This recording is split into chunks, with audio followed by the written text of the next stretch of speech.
Ajude os sussurros do imaginário a crescer. Ama os audiobooks do canal?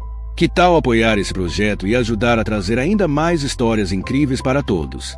Contribua com qualquer valor via Pix. Escaneie o QR Code na tela e faça parte dessa jornada literária. Seu apoio nos ajuda a produzir mais e melhor. Cada contribuição mantém viva a magia das histórias e fortalece essa comunidade de apaixonados por literatura. Muito obrigado pelo seu apoio. Bem-vindo aos Sussurros do Imaginário. Nosso canal é totalmente dedicado a audiobooks, proporcionando uma experiência imersiva para todos os amantes de boas histórias. Aqui, você pode relaxar e deixar sua imaginação fluir enquanto escuta os melhores títulos literários. Dica especial: para uma experiência ainda mais completa, recomendamos que você acompanhe o audiobook com o livro físico ou e-book. Dessa forma, você poderá desfrutar tanto da narrativa quanto do texto original, unindo os dois mundos. Pedimos desculpas especialmente aos deficientes visuais por quaisquer falhas que possam ocorrer nos audiobooks, como trechos em outras línguas, pequenos erros de narração ou tradução. Isso acontece porque utilizamos narração sintética para manter a produção dos áudios. Queremos ouvir você. Sugira nos comentários livros que gostaria de ver aqui no canal. Não se esqueça de curtir, comentar e se inscrever para ficar por dentro de todas as novidades. Obrigado por estar conosco e bons sussurros.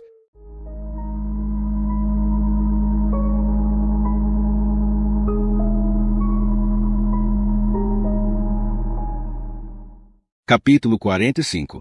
Após entregar o relatório baseado na conversa com Nate para o xerife MacDonald, Livia se ocupou do trabalho, fugindo da ansiedade de esperar por conclusões e se refugiando nos cadáveres que chegavam ao necrotério. Não mais considerava aqueles corpos como uma maneira de alavancar sua carreira ou como uma oportunidade para exibir suas habilidades, superar seus colegas, como ela mesma admitira que fizeram um dia. Os últimos 3 meses lhe ensinaram que cada vida merece o devido respeito da descoberta das respostas que deixaram para trás. Para a doutora Livia Cucci, a única maneira de encontrar essas respostas era por meio do exame dos corpos que chegavam para ela. Respeitosa e honradamente, sem segundas intenções referentes à ascensão profissional ou ao ganho pessoal, mas com o objetivo único de prestar informações à família sobre a causa da morte de seu ente querido. Se fizesse isso com honestidade, no limite de sua capacidade, as recompensas colaterais viriam. As últimas semanas foram necessárias para o plantio da semente dessa epifania.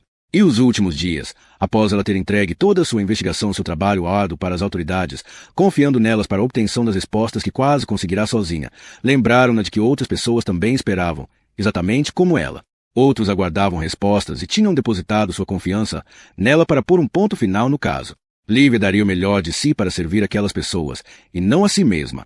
Talvez fosse uma metamorfose pela qual todos os médicos legistas passavam. Ou quem sabe esse insight fosse a coisa evanescente que o Dr. Cole sugerira, que viria em algum momento durante sua formação.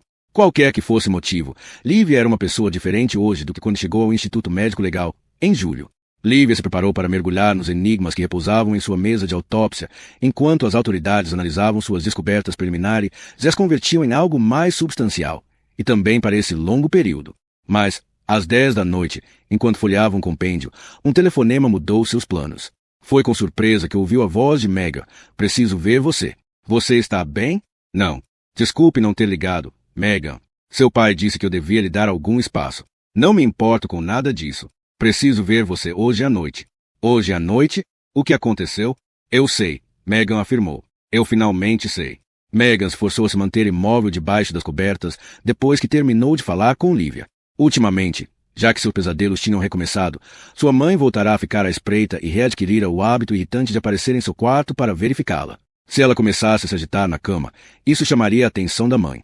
Essa noite, mais do que em qualquer outra, Megan teria de evitar isso. Livia precisaria de 2 horas para vencer a distância entre Raleigh e Emerson Bay, mas Megan sabia que não seria capaz de ficar quieta por muito tempo. Seria impossível tolerar a palpitação da carótida por um longo período. De repente, ela solucionou o último ano e pouco de sua vida. Os tumultuosos 14 meses que se desenrolaram desde o momento em que viu os faróis do carro do Sr. Seymour na rodovia 57 e embarcou nele. Desde então, por mais de um ano, o mistério se estendeu ao longo da estrada de sua existência. Agora, finalmente, tinha tudo muito claro. Com a revelação, porém, surgiu um medo irracional de que os segredos que descobriu enterrados em sua mente seriam difundidos para o mundo. Que, se ela passasse mais um dia tentando amarrar os detalhes, sua descoberta se revelaria para todos, mas seria muito tarde. Pensou naquelas garotas, Nancy e Paula, e nas outras que ainda podiam estar por aí. Uma dor nauseabunda virou seu estômago. Megan não podia correr o risco de esperar. Tinha de ser essa noite. Passaram os 45 minutos, e então a pulsação em seu pescoço ficou intensa demais para suportar. Por instantes, ela considerou que sua catarse talvez estivesse provocando um ataque de pânico. Porém, Megan sabia que os vasos sanguíneos latejantes e a transpiração eram seu sistema nervoso simpático, dizendo para ela se mexer. Sua mente preparava seu corpo para lutar ou fugir. Não havia ninguém em sua casa para lutar. Então, ela correu. Megan pôs 3 travesseiros sob as cobertas para enganar quem talvez a verificasse essa noite. Vestiu um jeans e pôs o celular no bolso. Tomou bastante cuidado quando se esgueirou pela porta dos fundos, desceu a escada sem fazer ruído, atravessou o gramado com passos ágeis e caiu na noite. A solução do mistério de sua vida não respondeu a todas as suas perguntas. Não conseguia entender por que aquilo tinha acontecido com ela. No entanto, seu sonho daquela noite, quando viu Lívia na janelinha do trem urbano passando pela janela do porão, disse-lhe que ninguém mais poderia ajudá-la essa noite. Ela precisava de Lívia. Megan chegou ao cruzamento com uma antecedência de mais de 40 minutos.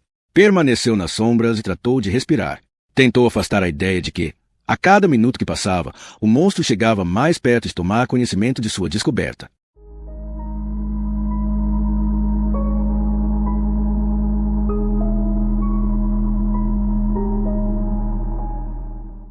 Capítulo 46. Agosto de 2016.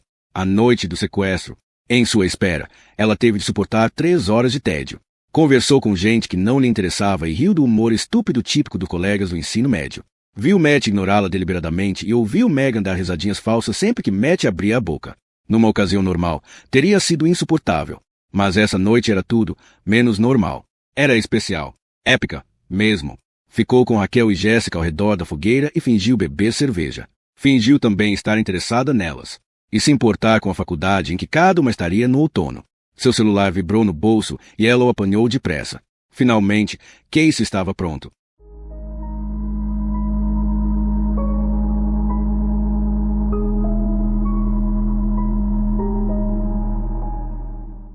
Capítulo 47.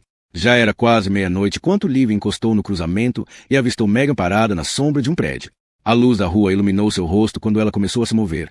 E, apesar da distância, Lívia reconheceu a diferença. Quando Megan se acomodou no assento do passageiro, o brilho mortiço da luz no teto do carro confirmou a surpreendente transformação. Mais de 2 semanas passaram desde o último encontro delas, quando Megan apertou a mão de Lívia no escritório de seu pai, depois que ele concordou em ajudá-las. Naquele momento, os olhos de Megan estavam cheios de esperança e júbilo. Agora, Lívia notou olhos inexpressivos, errantes, pesados. O que houve, Megan? Eu sei onde ele me manteve em cativeiro. Eu descobri. Lívia precisou de um momento para decifrar as palavras de Megan. O bunker? Antes do bunker. Sei onde ele me manteve durante aquelas 2 semanas. O porão. Preciso ir lá, Lívia. Preciso que você me leve. Estacionada no acostamento de uma estrada deserta, escura e silenciosa, no meio da noite, Lívia entendeu que algo catártico estava acontecendo. De repente, deu-se conta da fragilidade da garota e sentiu a pesada responsabilidade do bem-estar de Megan sobre seus ombros. Talvez devêssemos conversar com seu pai, Megan. Ele me disse que você estava passando por problemas com tudo isso. Não, só você. De seu breve curso de psicologia durante o ano de estágio, Lívia se familiarizou com distintos estados de psicose. Por isso tinha certeza de que Megan estava enfrentando um. Talvez devêssemos ligar para o Dr. Mattingly e informá-lo a respeito disso. Megan balançou a cabeça. Então, virou-se e olhou para Lívia. Por favor, me leve lá. Ajude-me. Ao encarar Megan, Lívia presenciou outra metamorfose. Megan não era mais a garota que frequentara a escola com Nicole. Não era mais a outra jovem que fora levada naquela noite. Megan era, naquele momento, uma amiga que precisava de ajuda. Tudo bem. E Lívia pôs o carro em movimento. Aonde estamos indo? West Bay. Não é longe. Não é longe mesmo.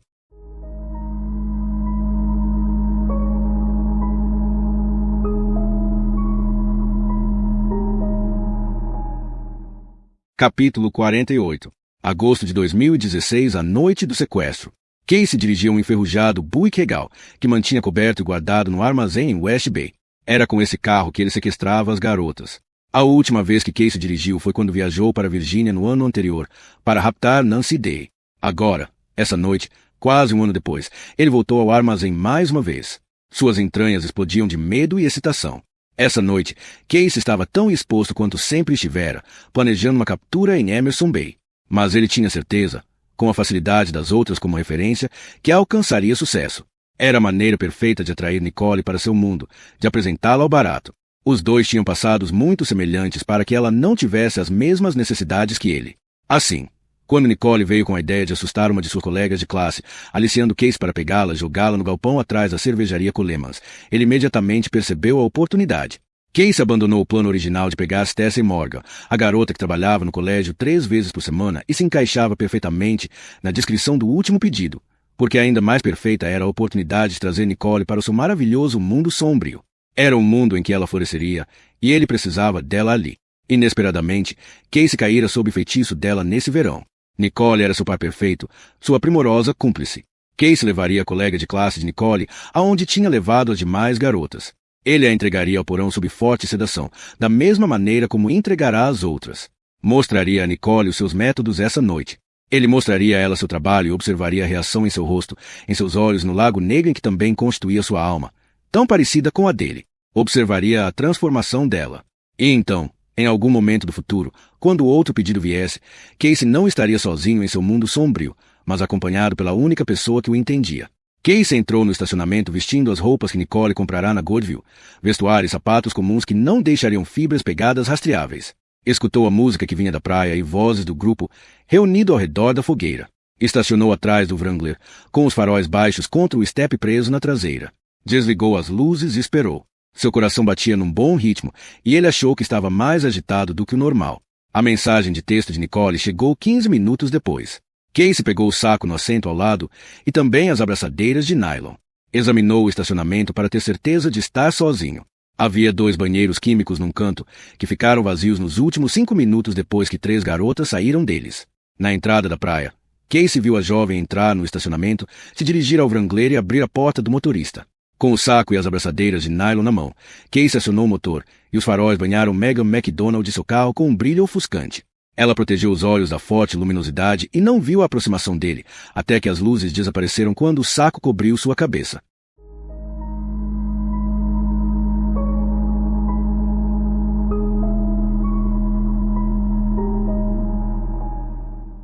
Capítulo 49. O trajeto até West Bay levou meia hora.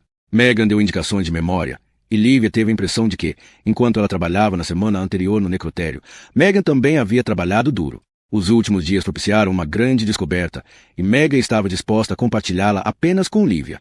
Aqui, Megan se inclinou para frente no assento e avaliou sua localização. Encoste aqui. Lívia obedeceu, desviando o automóvel para o acostamento ao lado de um condomínio abandonado. 2 colunas de tijolos vermelhos se achavam perto uma da outra, com uma longa placa de pinheiro pairando entre elas. O nome do condomínio estava entalhado na madeira e iluminado por um único refletor remanescente dos 3 originais, Cellar Heights. Lívia estacionou no mesmo lugar em que Megan derrapara e parara seu jipe no outro dia, ao fugir do consultório do Dr. Matigli. Ela ouviu Megan contar a história daquele condomínio abandonado. A construção começou durante a bolha imobiliária. Cellar Heights deveria ser a expansão para o oeste de East Bay. Casas grandes, varandas, entradas de garagem em semicírculo. Primeiro, vieram as escavadeiras, as pavimentadoras de asfalto e os compactadores de aterro. Em seguida, fizeram essa berma gigante. Através do para-brisa, Lívia deu uma olhada na berma, que cercava o condomínio Cellar Heights e era pontilhada por árvores abandonadas e tomada por ervas daninhas, até onde a vista alcançava. Depois, foram erguidos os portões, Megan prosseguiu, altos, pretos de ferro fundido, que manteriam longe os moradores indesejados de West Bay, até que eles se mudassem, despejados pela especulação imobiliária. Aí, construíram esse caminho sinuoso, que serpentava pelo belo condomínio. 79 casas personalizadas deveriam ocupar este lugar. 79 estruturas suntuosas, cada uma com 500 metros quadrados. O construtor conseguiu erguer 6 casas antes do estouro da bolha. Ninguém mais estava comprando casas imensas. A contração do crédito ferrou todos que compravam imóveis com dinheiro dos bancos. E, quando os bancos pararam de emprestar, o construtor ficou sem capital. Assim, Cellar Heights, escondido do mundo pela berma gigante, foi esquecido por todos e ficou abandonado nos últimos anos. Até que, há alguns meses, uma decisão do condado passou a exigir a demolição das 6 casas abandonadas da cidade fantasma. Lívia viu Megan abrir a porta do lado do passageiro, passar sob a placa de madeira e se encaminhar para os portões altos e pretos. Iluminada pelos faróis do carro, Megan parecia um fantasma flutuando na direção da cidade assombrada. Ela empurrou os portões, que se abriram rangendo. O efeito foi dramático e estranho, como se algo sinistro tivesse sido liberado. Além dos portões, através da abertura da berma, a escuridão esperava.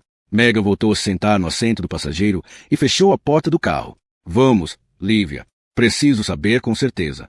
Megan, talvez devêssemos chamar alguém, seu pai, por exemplo, para nos encontrar aqui, se você acha que este é o lugar em que ficou. Não acho. Eu sei. Megan apontou para a frente, para a escuridão do condomínio abandonado. Lívia pensou em telefonar para Kent Chapel, para que ele fosse encontrá-las ali. Sabia que ele viria num instante se ela pedisse. Cogitou ligar para a emergência, mas desistiu, pois não saberia o que dizer ao atendente. Após um instante, pôs o carro em movimento, elas atravessaram lentamente os portões e entraram no condomínio Cellar Heights.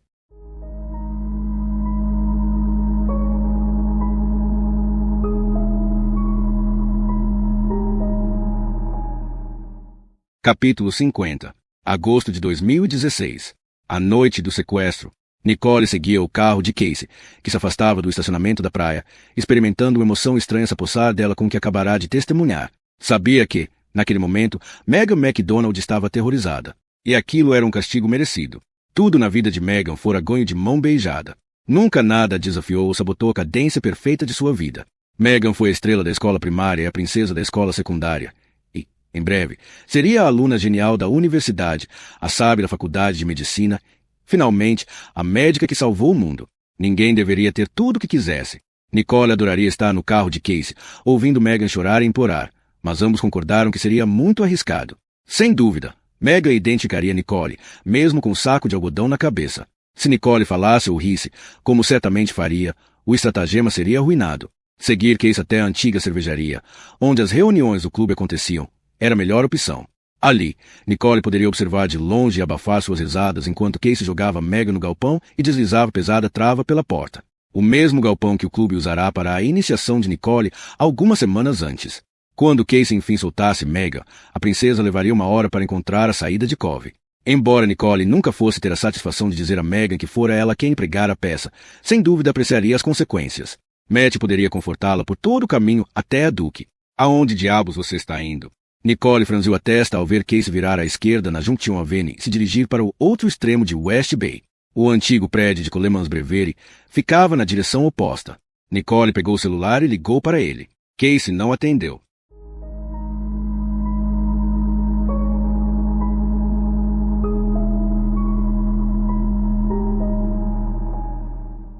Capítulo 51. Longe da iluminação proporcionada pelos postes de luz da estrada circundante, o interior de Cellar Heights estava tão escuro que as luzes do carro mal conseguiam penetrar. O veículo seguia lentamente pelo longo e sinuoso caminho que serpenteava o coração do condomínio abandonado. Seus faróis iluminavam estruturas vazias em ambos os lados do asfalto liso, deixando entrever a brita, os pedregulhos e os grandes buracos escavados que se destinavam a ser a fundação de casas nunca construídas.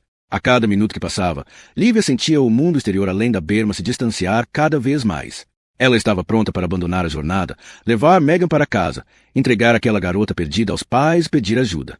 Até para admitir seu erro ao envolver aquela jovem frágil em sua busca por respostas. No entanto, quando Lívia ergueu o pé para pisar o freio, os faróis iluminaram uma única casa no fim do caminho tortuoso que elas percorreram nos últimos minutos. Então, sob um luar pálido, 5 outras estruturas surgiram. Com cada construção ocupando 8.000 metros quadrados de terreno abandonado, essa série de 6 casas constituía o conjunto de Cellar Heights. Lívia parou o carro e examinou a casa capturada pelo brilho dos faróis. Poderia ter sido, Lívia admitiu, uma residência incrível se a construção não tivesse parado. A parte externa do imóvel de 2 andares compunha-se de tijolos avermelhados. Acima da bela entrada treliçada ficava o vidro emoldurado que dava para o vestíbulo, refletindo as luzes do automóvel de Lívia. Ela conseguia imaginar a luz quente de um lustre brilhando lá dentro. Além da entrada, onde uma porta de pinho deveria estar, havia um plástico de construção pesado, cinza, empoeirado e desgastado nas bordas. Megan saiu do veículo e tirou uma lanterna da bolsa. Lívia seguiu para a frente do carro e observou quando ela apontou a lanterna profissional para a casa e depois para a construção vizinha. Então, Megan correu o feixe intenso de luz pelos tijolos, inclinou a cabeça para trás e fitou o céu noturno. Lívia sabia que não devia interferir. Megan se achava em sua própria jornada e Lívia estava junto apenas para dar apoio. Megan só quebrou o silêncio depois de alguns minutos. Ali, ela apontava para o firmamento. Ao erguer os olhos, Lívia viu, bem alto acima da cabeça, as luzes de um avião piscando contra a escuridão. Megan cerrou as pálpebras e ficou ouvindo, balançando a cabeça. Ela voltou a olhar para o céu e observou o avião, até que ele saiu do alcance da visão e da audição. Então, sentou-se no capô do carro e fechou os olhos de novo. Após 20 minutos, Lívia sentiu a ansiedade crescer pelo fato de permanecer num condomínio escuro e abandonado. Lívia reunia coragem para fazer algumas perguntas quando Megan abriu os olhos e deu um sorriso tímido. Está ouvindo, Lívia? O quê? Espere. Vai voltar. E voltou. Fracamente, à distância, Lívia escutou o apito de um trem. Megan encarou com uma expressão triunfante. Aqui foi onde ele me manteve presa. Em uma dessas casas abandonadas. Como sabe, Megan, eu procurei por meses em meu horário do almoço. Busquei a distância certa do aeroporto, o padrão correto da rota dos aviões, a altura exata da aproximação, o som exato dos motores. E investiguei esse apito. Ele pertence a um trem de carga que atravessa o condado de Halifax. Naquela noite, apesar da confusão mental provocada pela sedação, sei que ele precisou de cerca de 1 hora para me transportar do porão para o bunker. Com essas pistas, visitei local após local, mas nenhum deles se encaixou perfeitamente. Cellar Heights, porém, é o lugar que reúne todas essas pistas. Novamente, Megan correu a lanterna em torno das casas, uma fonte pontual de luz num abismo escuro. Tenho certeza, Lívia, é aqui.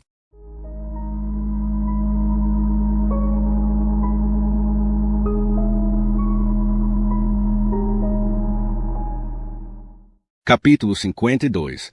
Agosto de 2016. A noite do sequestro. Casey observou os faróis no espelho retrovisor, certificando-se de que Nicole seguia. Ignorou o toque do celular.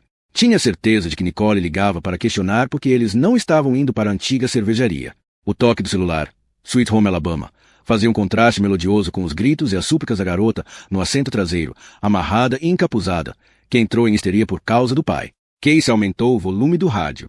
Quando Casey chegou ao seu destino, desceu do veículo e abriu os portões de ferro fundido. Nicole gritou algo pela janela aberta do automóvel, mas ele não respondeu. Em vez disso, embarcou de novo no Buick e ingressou na escuridão, seguindo o caminho sinuoso por vários minutos. Enfim, banhado pelo negrume e isolamento, Casey parou o carro, com Nicole atrás de si. Os gritos da garota, naquele momento, arrefeciam, pois o sedativo começava a fazer efeito. Rapidamente, ele fechou a porta do carro com força e caminhou até o automóvel de Nicole. Onde estamos? Que lugar sinistro. Confie em mim. E Casey se acomodou no assento de passageiro do carro de Nicole. O que eu planejei é melhor do que o galpão da Colemas. Nicole olhou ao redor, observando as casas abandonadas e escuras. Você acha que ela vai conseguir se virar para sair daqui? Quero dizer, onde diabos nós estamos? Casey ignorou a pergunta. Precisava dar um pouco mais de tempo para a cetamina agir. Ele aumentou o volume do rádio. O que você acha da minha técnica? Acho que você é sádico, Nicole afirmou. Ela está pirando? Casey não queria falar da garota. Então, deslizou a mão sobre a coxa de Nicole. Quer dizer que isso a excita? Mais ou menos, ela respondeu. Quando vamos sacanear com ela? Casey consultou seu relógio. Daqui a 20 minutos. Ele inclinou-se e mordeu o lobo da orelha de Nicole. Os dois se divertiam no carro, alheios ao sedã estacionado no caminho, com as luzes apagadas e seu motorista observando, imerso na escuridão. O homem se impacientava à medida que sentia seu corpo se excitar com a expectativa. Sua entrega chegará. Uma nova garota. Uma que ele planejava amar mais do que qualquer outra. No entanto, seu barato dessa noite era ofuscado pelo vaso pulsante em seu pescoço. O Buick Regal não viera sozinho. Um segundo carro adentrara em seu mundo secreto de Cellar Heights.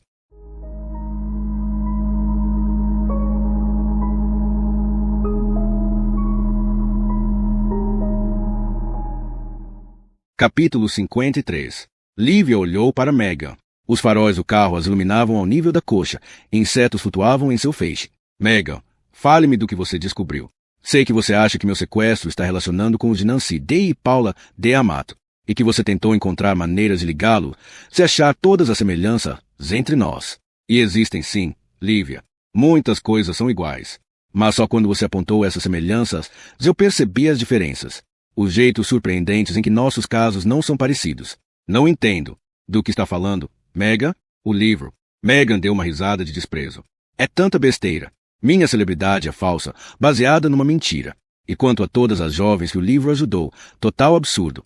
Eu costumava ajudar garotas na época em que dirigia aquele retiro de verão. Também as ajudava a se adaptar ao ensino médio. Aquilo era real, no entanto, nada do que está contido naquele livro ajuda alguém. É tudo uma mentira. O que é mentira, Megan? Do que você está falando? Nancy e Paula sofreram maus tratos. Foram sexualmente atacadas por meses e anos. Isso me enoja. Paula foi espancada até a morte. Eu sei. É horrível. Sim. Mas por que eu nunca fui tocada? Atenta, Lívia semicerrou os olhos na escuridão. Ele nunca me atacou, Lívia. Nunca me tocou fisicamente. No começo, o Dr. Mating acreditou que eu suprimia o abuso, ocultando sob os efeitos da cetamina. Mas não é isso. Os médicos que me examinaram confirmaram que não houve abuso sexual. Nenhum intercurso. O Dr. Mating especulou que eu reprimia a memória de outros abusos sexuais e trabalhou com muito cuidado comigo durante sessões de terapia para provocar essas memórias enterradas em mim. O problema é que elas não existem. Ele nunca encostou um dedo em mim, Lívia. Muita coisa é igual entre o meu caso e o de Nancy e Paula. Mas muita coisa é diferente. Acredito em você, Megan. Ele nunca a atacou. Acredito nisso. Mas você nunca disse que ele a agrediu. Não em seu livro, nem em suas entrevistas. Nunca foi parte de sua história. Você não precisa se defender. Não houve mentira, Megan. Você não mentiu. Sim, menti. Não a respeito do abuso. Mas isso ajuda a explicar tudo mais, faz com que tudo se alinhe. Expõe minha mentira pelo que ela é, uma farsa maldita que ganhou vida própria. Por um tempo, até eu acreditei. Lívia se aproximou. Conte-me. Que mentira é essa, Megan? Sobre o bunker. Lívia esperou enquanto Megan continuava a apontar a lanterna para as casas fantasmas ao redor delas. Sem dúvida, sua mente estava confusa e sobrecarregada, processando muitas informações ao mesmo tempo. Não, Megan. Você ficou naquele bunker. Há provas de que ficou lá. Eu fiquei lá. Ele me levou para lá. Mas eu nunca escapei. Lívia encarou. Tentou ler seus olhos através da escuridão e diagnosticar se aquela pobre jovem tinha enlouquecido por causa dos recentes acontecimentos, se da possibilidade de seu sequestro estar ligado ao de Nancy D. e Paula de Amato, duas garotas que apareceram mortas. Claro que escapou. Megan, você está aqui agora. Está segura. Não a mentira. Não. Megan finalmente desviou os olhos das casas, se fitou Lívia. Você não entende. Eu estou aqui. Estou viva. Nancy e Paula, não. Porém, não sobrevivi porque escapei daquele abrigo, mas porque ele me deixou ir.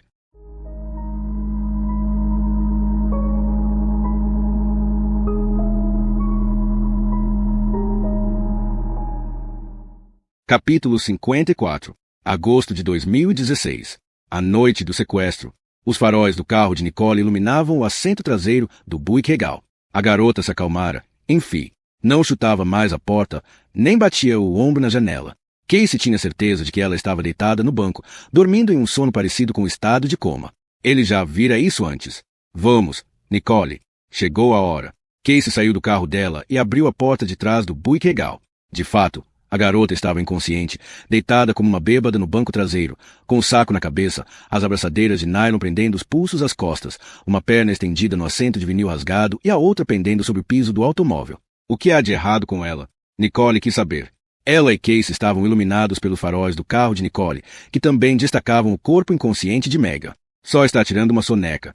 Nicole hesitou. Você a adopou? Em cerca de uma hora, ela estará como se fosse nova. Casey pegou Megan, retirou-a do carro e a pôs sobre o ombro, como um boneco de pano. Ele acendeu uma lanterna e se dirigiu para uma das casas. O que estamos fazendo com ela? Nicole perguntou. Sem responder, Casey continuou caminhando. Após um momento de hesitação, Nicole o seguiu. Para além dos faróis, havia somente trevas. Casey apontou a lanterna para o número da casa acima da porta da frente, 67. Ele entregará Nancy Day no ano anterior, na casa vizinha. E 2 anos atrás, trouxera a garota do Instituto de Tecnologia da Geórgia chamada Paula de Amato para a casa 2 portas abaixo. Casey nunca teve coragem de revisitar essas casas para ver o que restara. Ele sabia que a garota Day havia desaparecido, mas as outras nunca foi capaz de verificar. Casey entrou pela porta da frente com a garota inconsciente sobre o ombro e Nicole logo atrás. O que são todas essas casas vazias? Casey. Ele continuou andando. Dirigiu-se ao porão, abriu a porta com o pé e, em seguida, começou a descer a escada. Casey, pare! O que você está fazendo? Mas ele desapareceu um momento depois, engolido pela escuridão.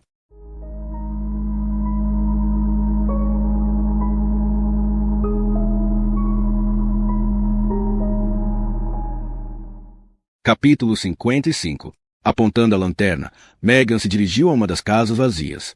Lívia acompanhou na direção da casa escura, caminho acima de onde estacionara, adjacente à casa banhada pelos faróis do carro. Você fugiu daquele bunker, Megan. A polícia sabe que você estava lá. Suas impressões foram encontradas na maçaneta da porta. O saco que o sequestrador pôs em sua cabeça foi encontrado no bunker. Seus folículos pilosos estavam no saco. Foi uma coisa real, Megan. Você escapou naquela noite. Você atravessou a floresta até o Sr. sem mamãe encontrá-la na rodovia 57. Alguns passos na frente de Lívia, Megan falou, olhando por sobre o ombro. Sim, o bunker era real. Tudo era real. A floresta, a estrada, o Sr. sem mamãe, também. Mas não a fuga. A mídia criou isso, Dante Campbell e todos os outros, porque queriam o sensacionalismo. Todo o país aceitou aquele mito e se deixou levar. Eu também.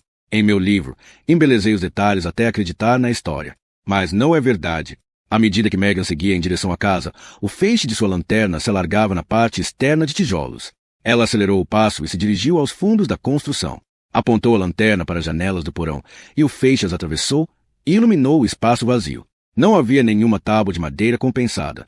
Megan redirecionou o feixe para a casa vizinha, através de 8.000 metros quadrados de construção, barro e entulho, e correu até lá. Lívia se esforçou para acompanhá-la, tropeçando no entulho, até que finalmente alcançou Megan. Fale-me do bunker, Megan. O que não é verdade em sua história? Eu não escapei. Ele deixou a porta do bunker aberta. Ele fez isso para eu fugir. Por quê? Porque ele faria isso. Porque não tinha outro jeito. Fale mais devagar e me ajude a entender. Megan chegou aos fundos da casa vizinha e apontou a lanterna para as janelas na base da fundação. O feixe parou nas tábuas de madeira compensada que cobriam as janelas. Lívia as viu vedadas com tábuas, se lembrou imediatamente da parte do livro em que Megan as descrevia. Um sentimento estranho se apossou dela. É isso, Megan afirmou, com perplexidade. Achei. Então, ela encarou Lívia. Eu sei quem me levou, Lívia. E foi aqui que ele me manteve.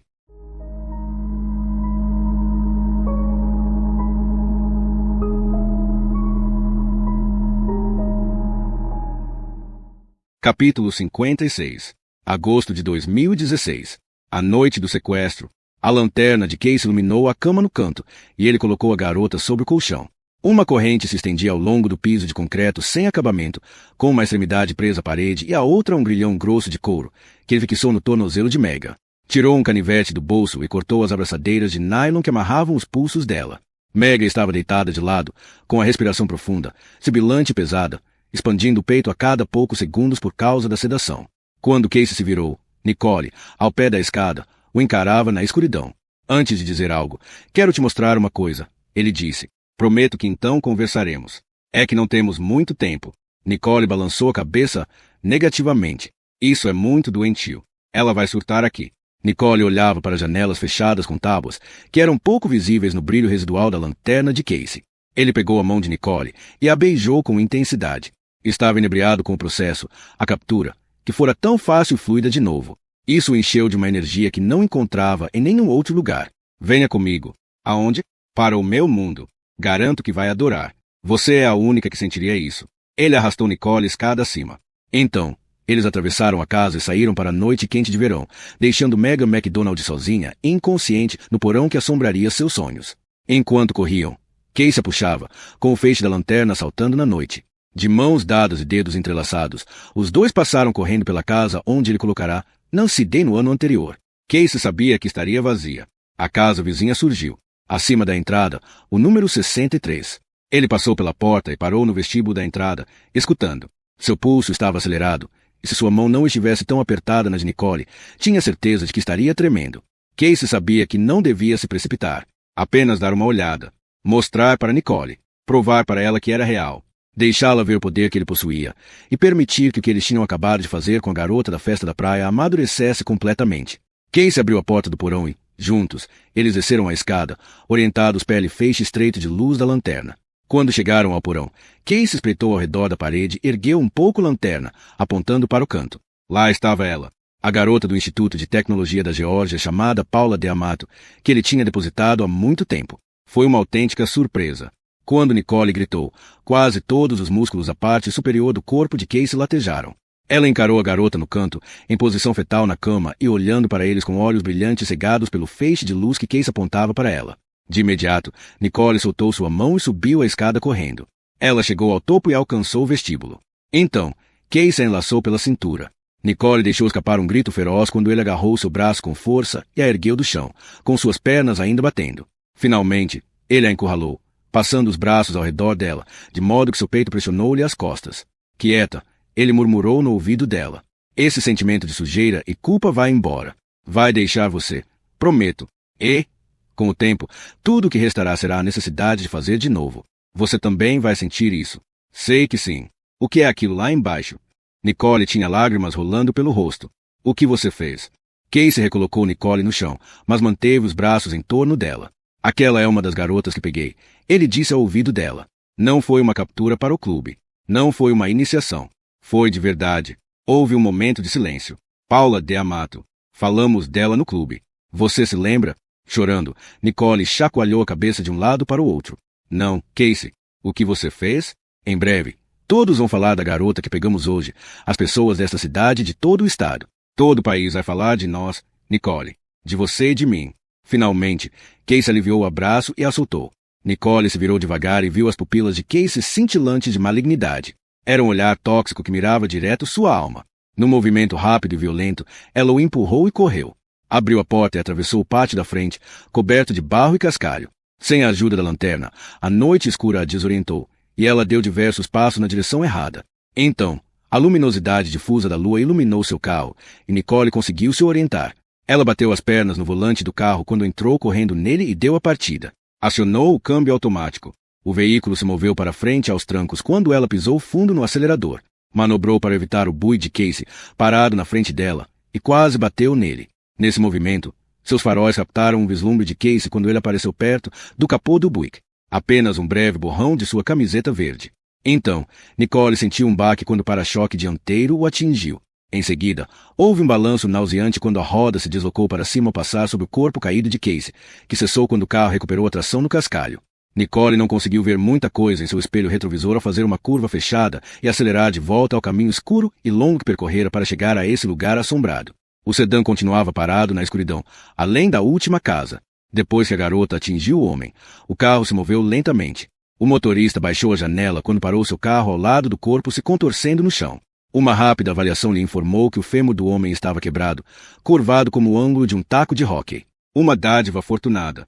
Se ele precisasse perder tempo subjugando-o, talvez fosse impossível localizar a garota. Ele saiu do carro e passou pelo homem, que gemia e pedia ajuda. Alcançou o Buick e tirou a chave do contato por medida de segurança. De repente, o homem poderia ter um momento de lucidez, controlar a dor o suficiente para dar partida no motor e sair em busca de ajuda. Por favor, Casey implorou. Impassível, ele alcançou o bolso da calça de Casey e tirou seu celular. Em seguida, voltou a embarcar no sedã e deixou cair o celular e a chave do carro do homem no assento do passageiro. As luzes traseiras do automóvel da garota ainda eram visíveis à distância, percorrendo o caminho sinuoso que levava para fora de Cellar Heights. Ofegante, Nicole dirigia a toda velocidade, fugindo do condomínio abandonado. Sentia tanta adrenalina correr em suas veias que quase não conseguia controlar as mãos, que seguravam o volante. Sua mente estava confusa e incapaz de processar o que acabará de acontecer. Precisava de ajuda, e pensou nas pessoas a quem sabia que não poderia recorrer. Ligar para a polícia não era uma opção. Havia muitas razões para isso, mas, após considerar apenas duas, sua ajuda no sequestro de Megan e o atropelamento e fuga do local, parou de procurar outras. Também não podia ligar para seus pais por motivos óbvios.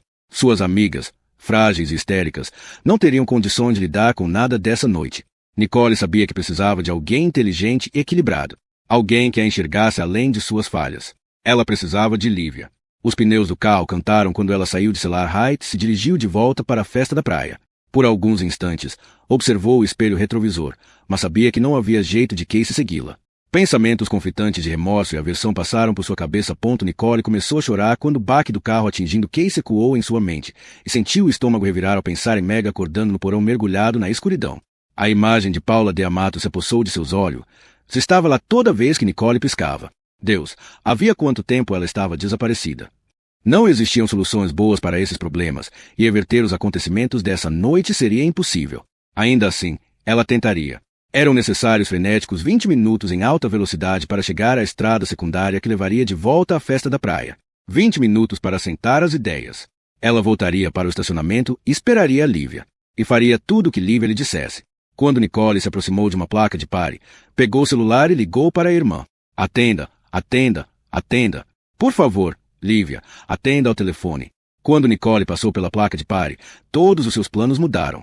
Ela olhou para o espelho retrovisor e soube que nada mais seria igual. As luzes vermelhas e azuis de um carro da polícia encheram seus espelhos.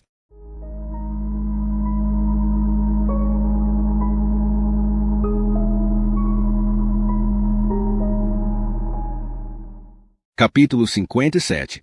Tenho que ver por mim mesma, Megan disse, parada nos fundos da casa. As tábuas de madeira que cobriam a janela ainda brilhavam sob o feixe de luz da lanterna. Venha comigo, Lívia. Venha comigo. Assim, poderei ter certeza. Megan se dirigiu para a frente da casa.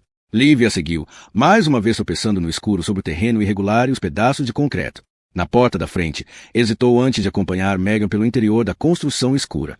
Ao entrar, vislumbrou o número 60 acima da porta. O interior era uma abóbada vazia com tetos altos e cintos também vazios, pouco visíveis sob a luz apressada da lanterna de Megan. Quando Lívia a alcançou, Megan estava na porta do porão e percebeu o feixe de luz da lanterna tremendo.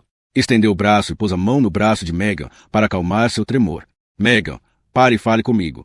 Lívia a pegou pelos ombros e o feixe de luminosidade apontou para os pés delas. Você sabe quem te sequestrou. Diga. Com a porta do porão aberta, a escada era um portal sem sombras para um mundo diferente. Na minha última sessão de terapia, fui mais longe do que nunca. Ele desceu a escada e eu ouvi. Ouvi durante aquela sessão, mais perto do que já tinha ouvido antes. Eu ouvi, Lívia. Ouvi o quê, Megan? Depois, durante meu sonho da outra noite, quando você estava no trem de passagem, quando você acenou para mim, eu ouvi de novo, pouco antes de acordar. Diga, Megan, o que você ouviu? Conheço muito bem esse som. Conheço esse som desde a infância. Lívia esperou. Couro, Megan disse. Ouvi o som do couro de couro num cinto.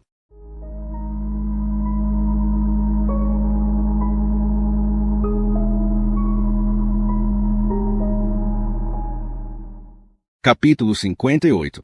Agosto de 2016. A noite do sequestro. Em seu celular, Nicole ouviu a voz gravada de Lívia quando a ligação caiu na caixa postal da irmã. Ela desligou o aparelho e, ao mesmo tempo, as luzes piscantes encheram seu espelho retrovisor. Parte dela quis gritar porque sabia que não tinha como voltar atrás. Outra parte quis pisar no acelerador e fugir. Mas um lado de Nicole desejava exatamente o que estava acontecendo. Ser encurralada, sem outra opção senão revelar à polícia o que acontecerá essa noite. Ela encostou o carro, que parou um pouco inclinado quando os pneus do lado do passageiro alcançaram o acostamento de cascalho. O policial se aproximou da janela de Nicole, que baixou o vidro. Você sabe que passou direto pela placa de pare, senhorita? Nicole chorava. Eu não o vi. Preciso de ajuda. O que houve? Eu acertei uma pessoa com meu carro. O meu namorado. E há uma garota que precisa de socorro. 2 garotas, talvez mais. Não sei. Fale mais devagar. Desligue o motor, por favor. Nicole obedeceu. Saía do veículo. Sim? Diga-me o que está acontecendo. Nicole saiu do automóvel, chorando histericamente agora. O policial passou o braço em torno dela e a levou para a viatura. Vamos, deixe isso comigo. Ele pegou a chave do carro de Nicole, abriu a porta de trás da viatura e a ajudou a se sentar. Espere aqui 1 minuto. Vamos descobrir o que há. Ele estendeu a outra mão e pegou o celular dela com delicadeza. Você ligou para alguém esta noite? Minha irmã. Estou vendo. O policial afirmou, com a voz baixa e atenciosa. Conseguiu falar com ela? Não. Deixou uma mensagem de voz ou de texto? Nicole fez que não com a cabeça. Ligou para mais alguém? Não. Nicole respondeu. Ninguém. Boa menina. Fique firme, ok? Eu já volto.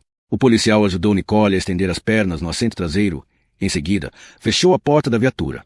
Nicole observou quando ele deu uma volta ao redor de seu carro, com as luzes vermelhas e azuis iluminando a cena na frente dela. Ele apontou a lanterna para o assento traseiro e algo chamou sua atenção. Nicole quis gritar para o policial que eles tinham de se apressar, mas sua voz não saiu. Tudo o que ela podia fazer era olhar. Então, observou tirar um lenço do bolso de trás, abri-lo com uma sacudida e usá-lo para destravar a porta de seu carro. Em seguida, viu-o se inclinar sobre o assento traseiro. Em segundos, o policial reapareceu, segurando algo. Só quando ele abriu a porta da viatura e se sentou no assento do motorista, Nicole identificou o objeto que ele pegara.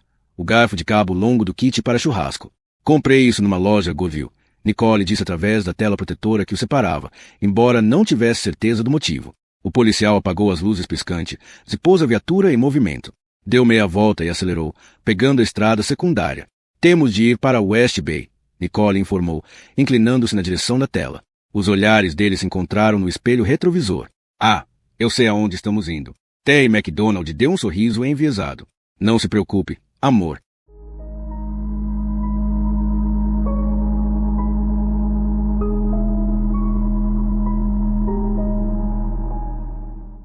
Capítulo 59. Repita para mim, Lívia pediu. Um coldre de couro? Sim. Do cinto do meu pai. Ele desceu esses 13 degraus. Meg apontou a lanterna para o porão. Quase todos os dias durante 2 semanas. E fez isso usando seu uniforme, seu cinto, seu couro e sua arma. Conheço esse som, Lívia. Conheço desde criança.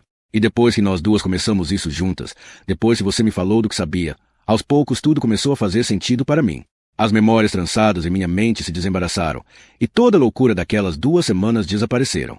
Ele nunca me tocou, Lívia. Nunca me atacou, porque eu jamais deveria ter sido sequestrada. Foi Casey DeLevan quem me raptou, da maneira como você descobriu que ele sequestrou Nancy Day e Paula D'Amato. Ele me trouxe para cá, para meu pai, mas não fazia ideia de quem eu era.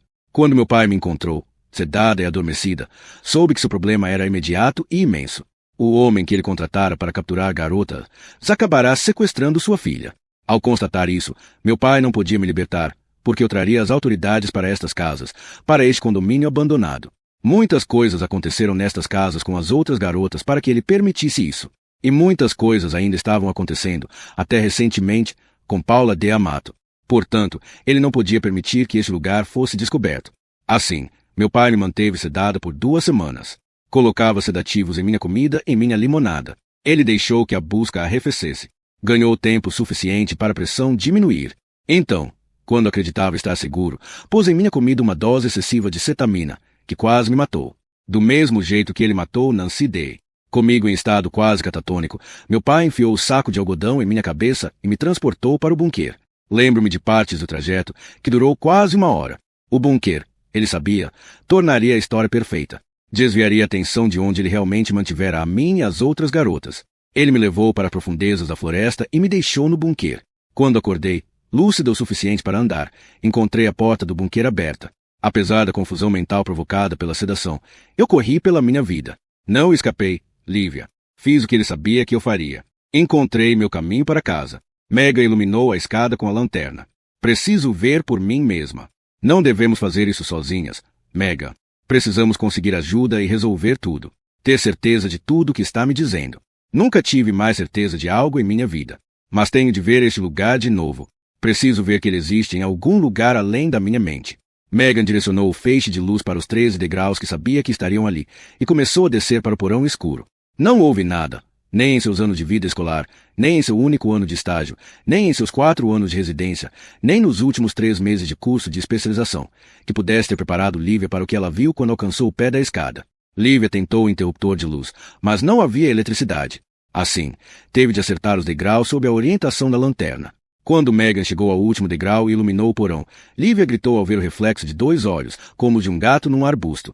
Os olhos pertenciam a uma garota esquelética, coberta com uma camiseta em farrapos, de um tamanho muito maior do que o número dela.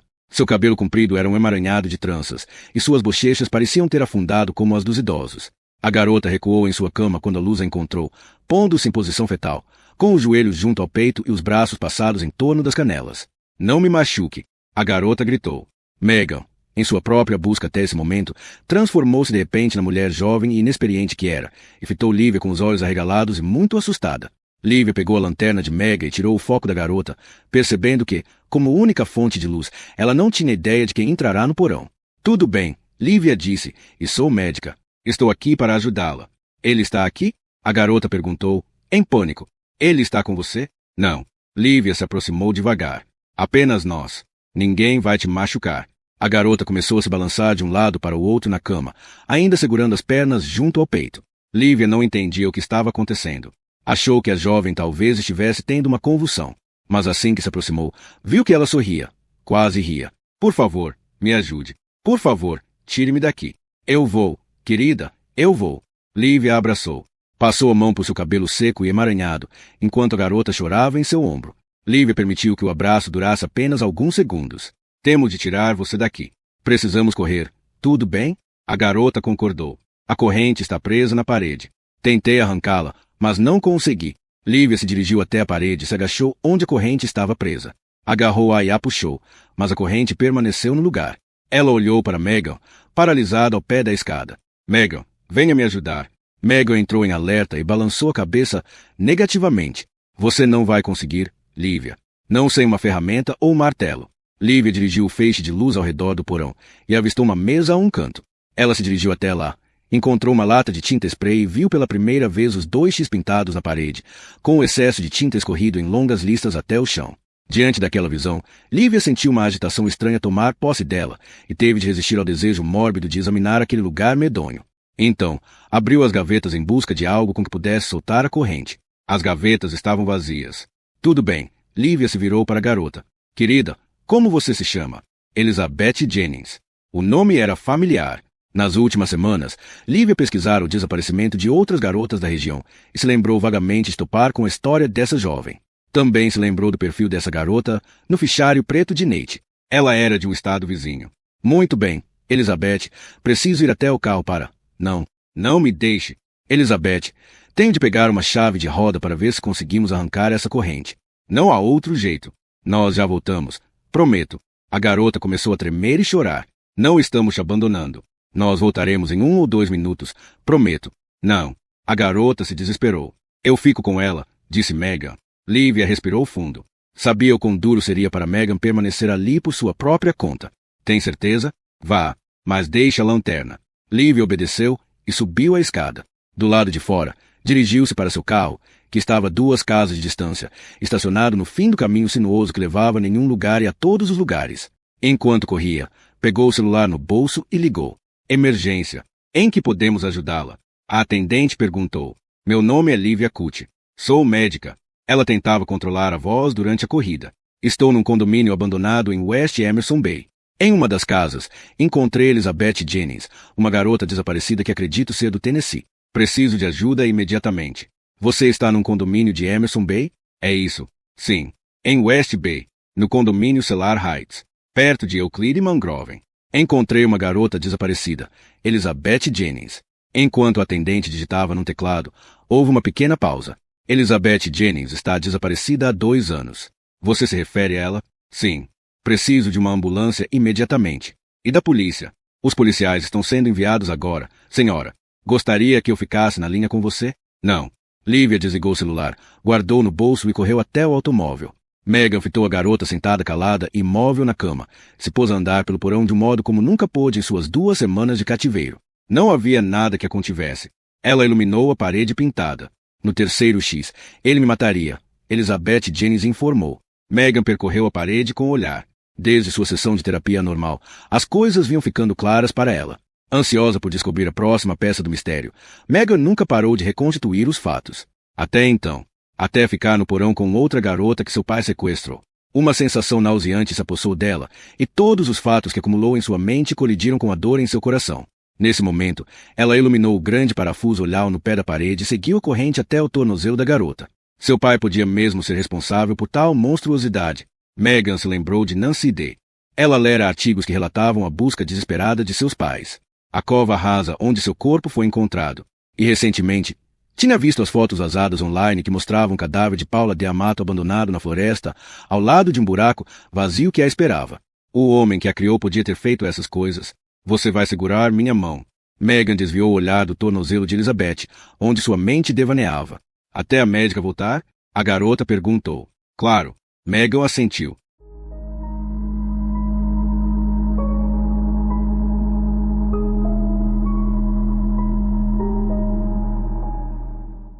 Capítulo 60. Desde a tragédia do ano anterior, quando ele, depois de descer aquela escada para adorar seu novo amor, constatou horrorizado que se tratava de ninguém menos que sua filha, tudo degringolou. Ainda podia sentir a umidade daquela noite quente de verão ao se recordar. Acreditou durante um curto espaço de tempo, enquanto voltava para Cellar Heights, que conseguiria fazer as coisas funcionarem. Olha, eu atropelei sem querer, Nicole afirmou, do assento traseiro. Também há uma garota. Precisamos ajudá-la. Terry observou o garfo de cabo longo no assento do passageiro. Aquilo resolveria seu problema. Não sabia exatamente o que o esperava em Cellar Heights, ou quanto seria difícil acabar com o homem que deixou deitado no chão. Descarregar seu revólver estava fora de questão. Exigiria preenchimento de formulários e explicações. Estrangulamento implicava o risco de contundir ou arranhar suas mãos se o homem ainda tivesse força para resistir. O garfo era mórbido, mas a noite avançava, e o tempo era seu maior inimigo. Terry quase não conseguia controlar seus desejos para ver a nova aquisição. Esperara pacientemente por ela, e o encontro dessa noite era um aborrecimento inoportuno. Mas agora, o possível desastre gerara uma oportunidade. Ele acabará de acomodar a outra garota no assento traseiro. Ela era perfeita. A noite estava acabando muito bem. Você sabe sobre a garota? Terry parou de falar com a jovem do assento traseiro. Haveria tempo para discutir as regras mais tarde. Ele tinha de se manter focado no momento. Assim, desacelerou a viatura quando se aproximou de Cellar Heights. Esperou que um carro vindo em sentido contrário passasse e desaparecesse em seu espelho retrovisor. Então, virou e entrou do condomínio mergulhado na escuridão. Encostou o veículo e saiu, fechando e trancando os altos portões de ferro fundido atrás de si. Quando recolocou o carro em movimento e prosseguiu ao longo do caminho escuro, a garota ficou desvairada. Por que você trancou os portões? Terry a ignorou, compartimentando os apelos dela. O buick regal surgia à medida que ele acelerava ao longo do caminho sinuoso. Ótimo, ele disse quando viu o homem ainda deitado na rua. De uma longa lista em sua cabeça, o primeiro assunto a tratar era verificar sua nova aquisição. Ter certeza de que a garota estava segura. Tirou a chave da ignição e trancou as portas do carro. A garota no assento traseiro tentou a maçaneta, mas ele sabia que ela não iria a lugar algum. Ele se aproximou do homem caído no caminho, que ainda gemia, mas sem dúvida inconsciente por causa de sua perna quebrada. Terry passou por ele. Terry entrou na casa número 67 e sentiu o familiar impulso sexual dentro de si. Sabia que não poderia agir movido por esses desejos essa noite. Era uma vergonha, mas essa noite exigia empenho e eficiência. Ele desceu rápido a escada e redirecionou a lanterna para a garota que esperava. No entanto, algo estava errado. O cabelo e a tiara, a inclinação do pescoço e o ângulo do maxilar, as sardas e os cílios. Não era possível. De repente, seu desejo deixou mal. Ela se mexeu na cama e ele começou a caminhar em sua direção, mas se deteve. Ele não podia. Se ela ouvisse, não haveria jeito de consertar essa noite. Não haveria tempo suficiente em uma única noite para esconder seus anos de presença nas casas de Cellar Heights. Além disso, independente do quanto ele queria se aproximar de sua filha agora e ajudá-la, sabia não ser possível. Do desejo à náusea, suas emoções finalmente se converteram em fúria. Ele se transformou num animal selvagem. Subiu a escada correndo e saiu da casa.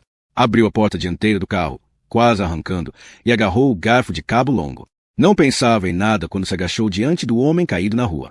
Me ajude, por favor, o homem murmurou. Minha filha, ele disse, enquanto espetava o garfo.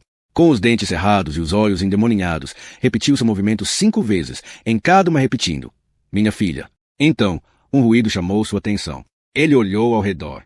De repente, entrou em pânico, já que nunca havia nenhum som em Cellar Heights. A garota gritava no assento traseiro da viatura, olhando para ele pela janela. O xerife se ergueu e chutou a porta do carro para silenciá-la. Em seguida, ele arrastou o corpo inanimado do rapaz para os fundos de uma das casas, onde não havia entulho e sim um barro macio. Resgatando uma pá na garagem de uma casa, começou a cavar um buraco. O uniforme foi ficando molhado de suor até que conseguisse uma sepultura grande bastante. Então, chutou o rapaz para dentro do buraco e o cobriu de terra. Desde aquela noite, sua vida se tornou algo como o solavanco de uma montanha-russa, subindo ao seu cume. Ele sabia que acabaria alcançando o topo, ficaria ali por um instante, depois desmoronaria. Não queria acreditar nisso, porém, e fez tudo o que pôde para se convencer do contrário. Ao longo de todo um ano, conseguiu impedir que o mundo descobrisse seus segredos. Após a soltura no abrigo e o regresso triunfante de sua filha, devia ter procurado não chamar a atenção. Terry tornará viável uma situação terrível, e o mundo comprou o que ele vendeu. A atenção da mídia foi maior do que previsto, e, por um tempo, ele recuou. Mas então, como se o universo conspirasse contra ele, Cellar Heights foi condenado à demolição, ameaçando expor todos os segredos que ele escondera dentro daquelas casas. Terry se repreendia agora, considerando todos os erros que cometeu. Em pânico, desenterrou o cadáver do rapaz. Sem pensar, livrou-se dele nas águas da baía. O trabalho foi apressado e irregular, sem detalhes ou clareza. Não demorou muito para que os pescadores fizessem sua descoberta. Mais tarde, o estresse causou seu estrago, quando ele puniu severamente seu amor por ter tentado escapar pela janela. Esse erro forçou a levá-la para a floresta e, ali, sua mente pregou uma peça. Seu sentimento por ela era tão grande que seu raciocínio confuso o fez deixá-la ali, para ser descoberta ao lado de seu lugar de descanso. E agora, a patologista de raleira apareceu e estava mais perto do que imaginava, oferecendo um perfil que o descrevia tão bem que ele mesmo poderia ser o autor. Não bastasse, essa mulher corrompera sua filha, enchendo-lhe a cabeça de coisas em que ela nunca deveria pensar. Agora, ele era forçado a agir. Sua sobrevivência exigia isso. Era quase 1 da manhã quando Terry encostou a viatura no acostamento. Os faróis iluminavam a placa de Cellar Heights. Ele se torturava, reprisando o último ano em seu íntimo, refletindo sobre cada má decisão que tomara. Repreendeu-se por não ter controlado seus desejos. Passou horas imaginando cenários que lhe permitiriam evitar o que estava prestes a fazer. Centenas de maneiras de impedir a montanha-russa de chegar ao topo e cair em queda livre. As oportunidades eram muitas, mas todas demandavam clarividência. E exigiriam dele, por mais que detestasse o pensamento, terminar o único relacionamento que estava em Cellar Heights, o mais longo de todos, cujo vínculo, outrora, fora inquestionável. Mas, infelizmente, os acontecimentos do último ano fizeram com que eles se distanciassem. Com a demolição das casas programada pelo condado, sua sobrevivência estaria em perigo se o relacionamento deles continuasse. Ele podia confiar apenas nela com tal fardo. A especial, aquela que significou o máximo para ele. Assim, essa noite ele veio para Cellar Heights para fazer sua última visita àquela que a mídia em breve chamaria de Elizabeth. Era um nome deplorável, que não combinava com ela nem um pouco. Em seguida, antes que as equipes de demolição aparecessem, as casas precisariam ser esterilizadas. Apesar de sua iminente destruição, ele não podia correr o risco da descoberta de provas que, na certa, levariam até ele. Coisas demais aconteceram entre aquelas paredes para esperar que sua demolição apagasse tudo. O mundo sabia daquelas que chamaram de Nancy e Paula. Ele asseguraria que o mundo não soubesse mais nada. E se ele planejasse com bastante cuidado, aquela que talvez chamassem de Elizabeth jamais seria descoberta. Em um momento ou outro, 4 casas tinham abrigado garotas. Ele se concentraria nelas, removendo todas as evidências da presença das jovens. Depois, com espaço para respirar, voltaria a cuidar de sua filha, ajudando-a a encontrar o caminho de volta para a paz que ela estava tão perto de alcançar. O plano, sistemático e concentrado, ocuparia muito dos próximos dias. O tempo era tanto seu inimigo como seu redentor. Tei precisava se apressar para apagar seu passado. Demorar muito traria perigo e exposição.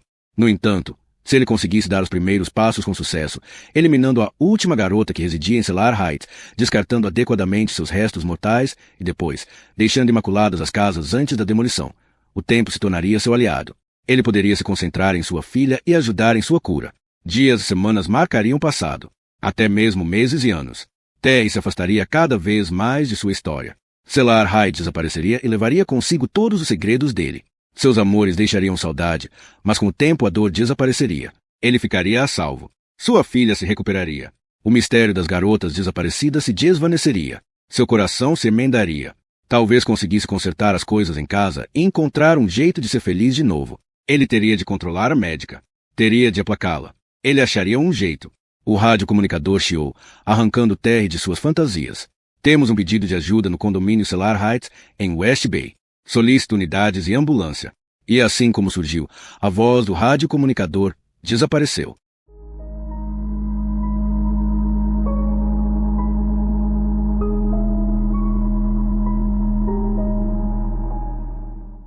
Capítulo 61.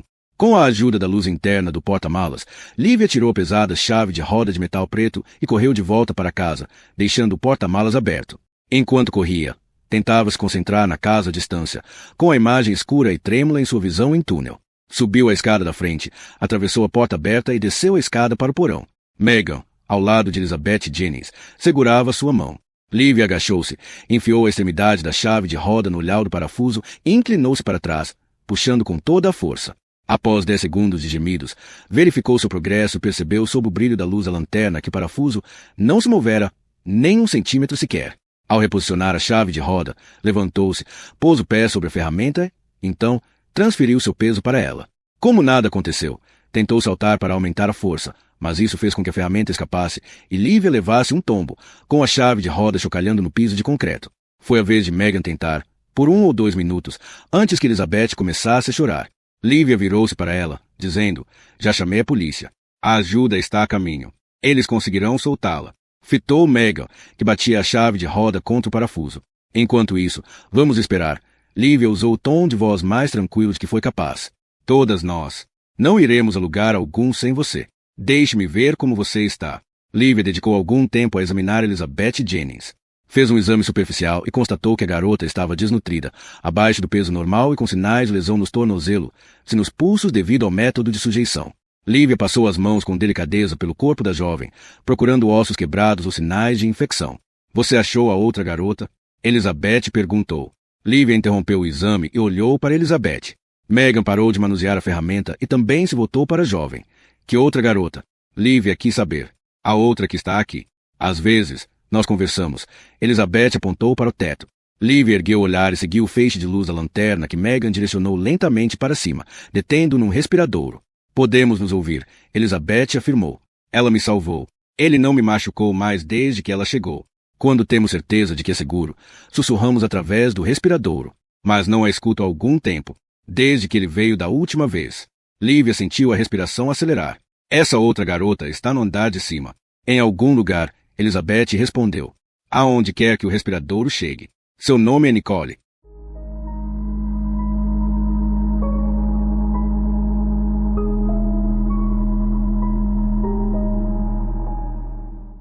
Capítulo 62.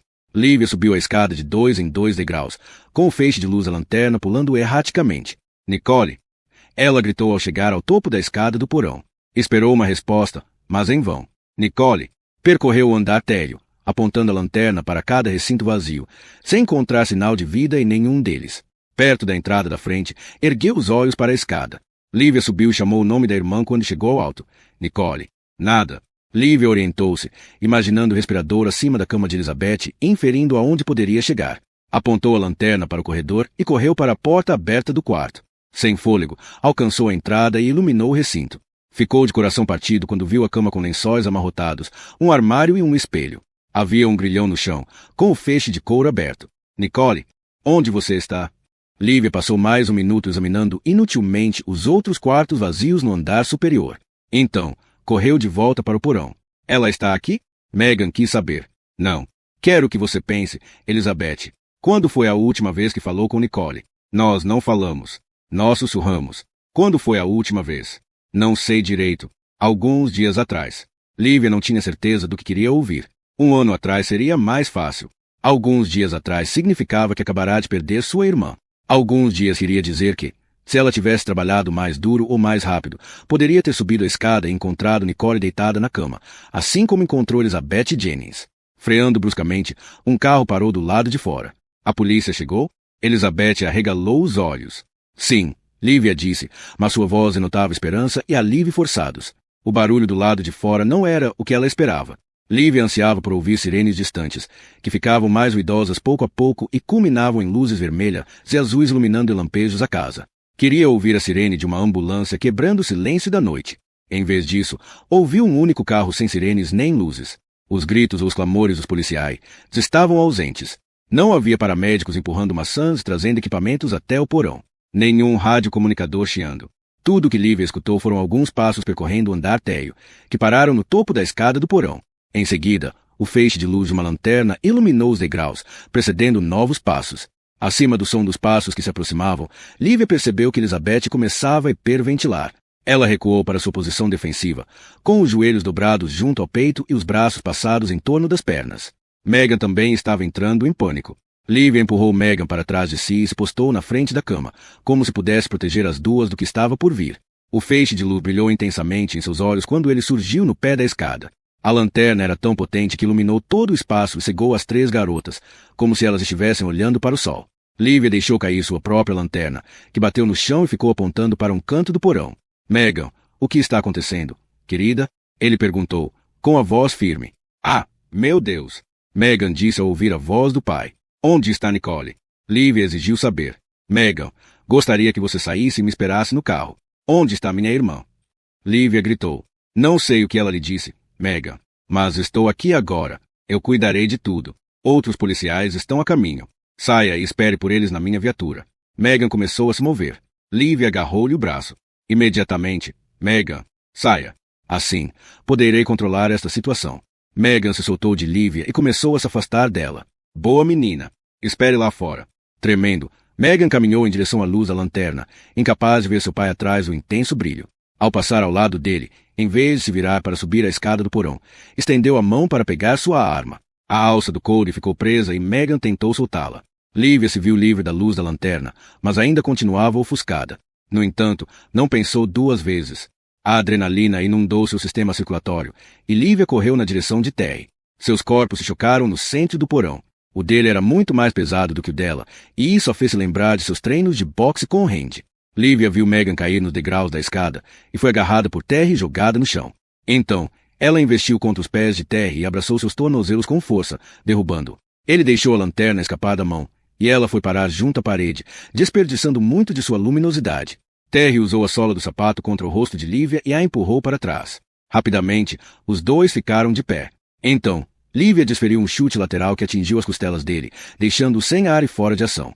Ela transferiu seu peso para o pé esquerdo e desferiu outro chute lateral. Seus chutes são letais, mas perdem a eficácia se você correr a eles com muita frequência. Assim, Lívia ergueu o joelho direito e deu uma potente joelhada que atingiu em cheio o nariz dele. Terry desabou no solo. Indecisa, Lívia ficou paralisada. Ela queria agarrar Megan e subir a escada, mas não tinha coragem de abandonar Elizabeth na cama. Ouviu um silvo, e o cheiro ácido de amônia penetrou suas narinas, ainda antes de seus olhos registrarem a dor. Procurou se proteger, trazendo as mãos para frente enquanto o spray de pimenta cobria seu rosto. A sensação de ardência foi imediata e intensa, fazendo-a retroceder. Terry a agarrou pelo cabelo, e Lívia soltou um grito bárbaro quando ele a arremessou pelo ar. Ela pousou na mesa perto da parede e caiu no canto do porão. Seus olhos deixaram escapar lágrimas ardentes, e ela ofegou quando o agente irritante penetrou seu organismo. Contra protestos, ergueu as pálpebras. A lanterna que ela deixara cair ainda estava no mesmo lugar, apontando para o local ao lado dela e iluminando seu quadril, o concreto e a coisa que sentiu quando adernou à mesa. Era uma lata de tinta spray. Num lampejo, Lívia se lembrou dos 2 símbolos estranhos pintados na parede. Num movimento singular, enfiou a mão no bolso e tirou o isqueiro Bic que Kent Tieppo lhe dera quando jurou parar de fumar durante sua visita à sua casa, na outra noite. E assim, quando Terry MacDonald a alcançou, ela pressionou a válvula do aerossol da lata e borrifou tinta através da chama. Uma imensa bola de fogo irrompeu, como se o próprio tubo estivesse cheio de fogo. A labareda atingiu Terry MacDonald no rosto, incendiando seu cabelo. Imediatamente, ele recuou, afastando-se da chama, mas era muito tarde. Primeiro, seu cabelo e, depois, sua camisa se incendiaram. As labaredas de um laranja intenso iluminaram todo o recinto. As 3 garotas o observaram tropeçar e girar. Os gritos dele eram terríveis e nauseantes. Terry MacDonald cambaleou pelo porão, berrando, gemendo e dando tapas no rosto, na cabeça e no peito. Megan correu até o pai, puxando o cobertor da cama e jogando sobre o torso e cabeça em chamas. Ele desabou no chão, e ela abafou o fogo. Semiconsciente, ele ficou ofegando no canto mais distante. O cheiro de carne queimada misturado com amônia era pior do que qualquer coisa com que Lívia deparara alguma vez no necrotério. Lívia ergueu a pesada lanterna que caíra no canto e propiciou toda a luz necessária para ver Megan olhando para seu incapacitado pai, com o rosto e o peito queimados, escuros e oleosos. Lívia se esforçava para manter abertos seus olhos ardentes. Enquanto isso, Megan tirou do coldre a arma do pai. Por um instante, Lívia, encostada no canto, ergueu a mão e tentou dizer não. Mas, antes que conseguisse, Megan aprontou a arma para disparar. Em seguida, ela ofereceu a Lívia, dizendo, pegue. Soltei a trava de segurança. Atire se ele se mexer. Megan voltou para o pai, tirou o rádio de seu ombro, girou os botões e os ajustou. Segredos do ofício, Lívia pensou que Megan aprendeu observando o pai ao longo dos anos. Megan pressionou o botão na lateral do bocal e o pôs perto da boca. Ela sabia a maneira mais rápida de atrair a polícia para uma ocorrência. Policial ferido em Cellar Heights.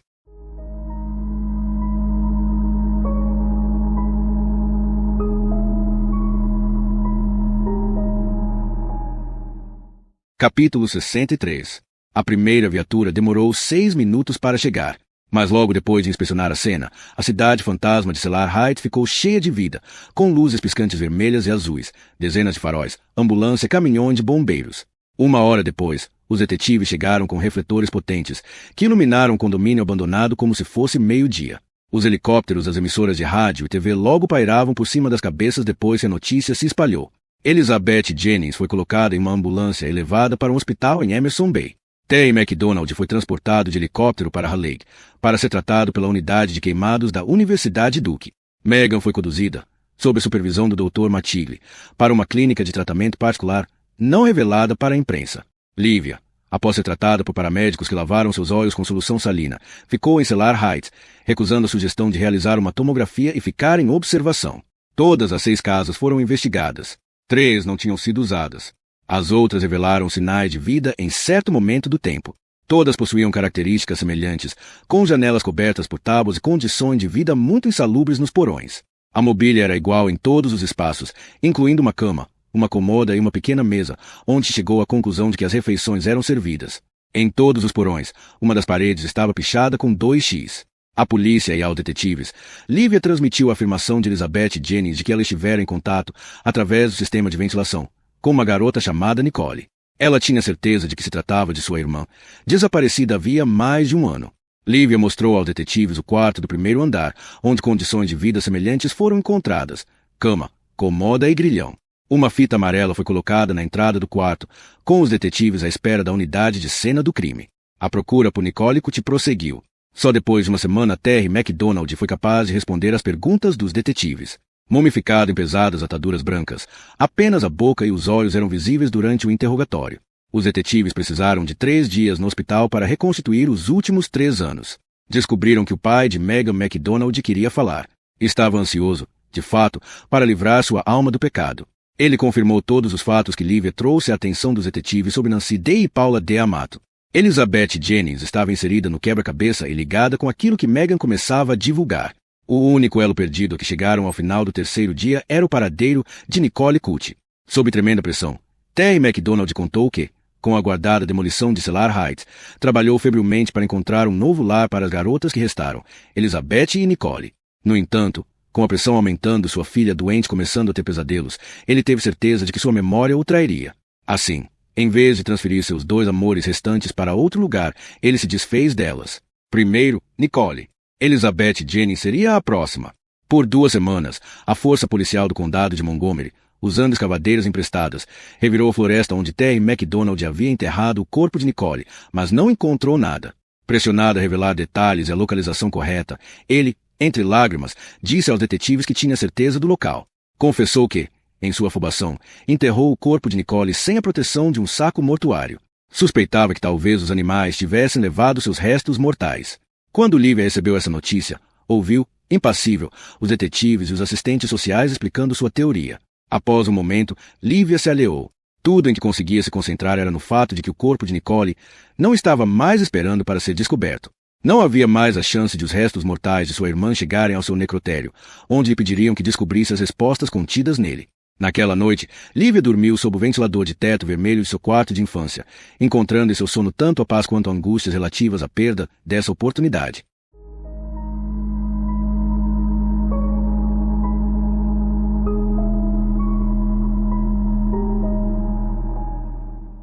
Capítulo 64. Os jabs de Lívia eram ligeiros, atingindo o protetor de cabeça de Randy com um estalo assobiante. Ele se protegia muito bem, impedindo qualquer dano. Tudo o que ela conseguia era mantê-lo à distância.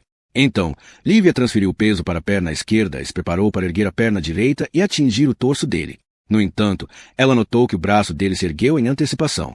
Assim, Lívia girou rápido para a direita e usou o cotovelo para atingi-lo direto na têmpora. Ele desabou na lona do ringue. Nossa! Lívia exclamou. Você está bem. Mas Randy estava rindo deitado na lona e segurando a cabeça. Achei que você fosse usar de novo aquele seu chute lateral. Lívia se agachou. Onde eu te peguei? Bem onde você estava querendo. Deixe-me dar uma olhada. Não, obrigado. Randy se sentou, afastando as mãos dela. Você trabalha com mortos. Não quero ser seu paciente. Tudo bem. Lívia ergueu os braços em sinal de rendição. O que está doendo? Meu orgulho. Fora isso, estou bem.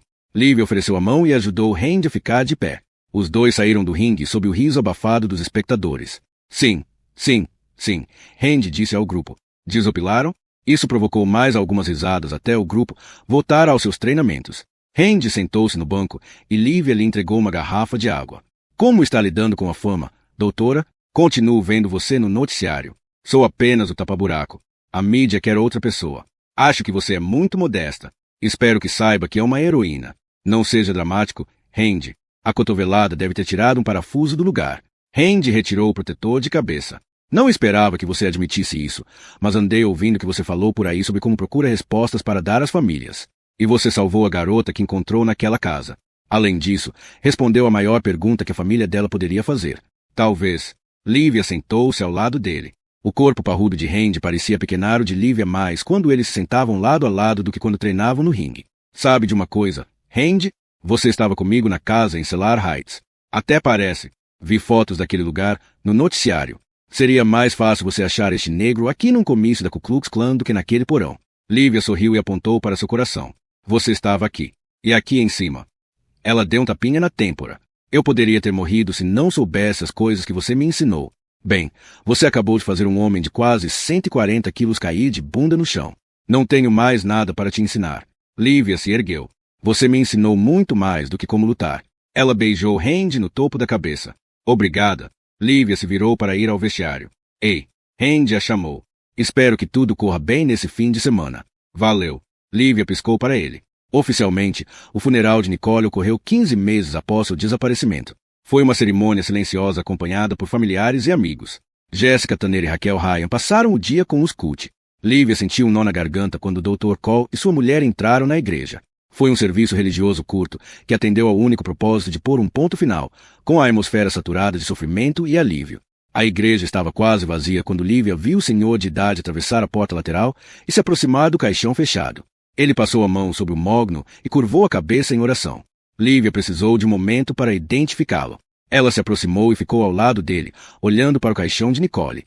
Então, ele a observou por um tempo. Sinto muito por sua irmã. O homem disse. Obrigada. Lívia lhe estendeu a mão. Senhor Zimmerman, certo? Ele confirmou com um gesto de cabeça e apertou a mão de Lívia. Não quero me intrometer em um assunto tão particular, mas tenho uma mensagem de uma amiga sua. Ela lamenta muito não estar aqui. Ela queria vir, mas com as câmeras da TV do lado de fora. Ah, Lívia exclamou. Claro, eu entendo. Ela me pediu para te dizer o seguinte. O Sr. Zimmerman tirou uma folha de papel do bolso para se certificar de que tinha a mensagem correta. Obrigado por ter vindo quando eu te liguei. E por ser uma boa amiga. O Sr. Zimmerman entregou o papel a Lívia, com as palavras escritas à mão. Lívia pegou o papel, enxugou as lágrimas e respirou fundo. Ela está bem? Chegando lá.